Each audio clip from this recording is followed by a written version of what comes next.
গেলাম রান্নাঘরে। রান্নাঘরে কাজ শুরু করে দিয়েছি অলরেডি। এই দেখো রান্নাঘরে বাজারও চলে এসেছে, বাটা মাছ এনেছে, বাটা মাছ।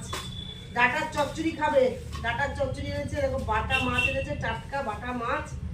আর হচ্ছে এই দেখো চিকেন এনেছে, ছেলেদের জন্য চিকেন, এই তো চিকেন এনেছে।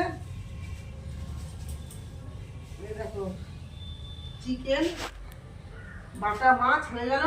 আর এই যে কুমড়ো ফালি দিয়ে এই যে তরকারি হবে, পেঁপে সিদ্ধ দেবো, এই যে আলু প্রত্যেকদিন লাগে আলু, এই যে হয়ে গেল। আর এইটা বাটা মাছটা রান্না হবে মুগের ডালের বড়া দিয়ে, বাটা মাছের ঝাল ঝাল করে রান্না হবে। মুগের ডাল ভিজিয়ে বড়া করে ঝাল ঝাল করে রান্না করতে হবে বাটা মাছ।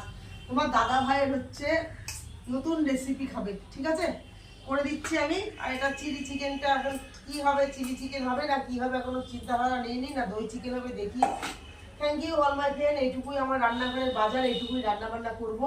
শরীর তো চলছে না, তাহলে রান্না তো করতেই হবে, রান্নায় তো ছাড় নেই। টাটা, ভালো থেকো সবাই।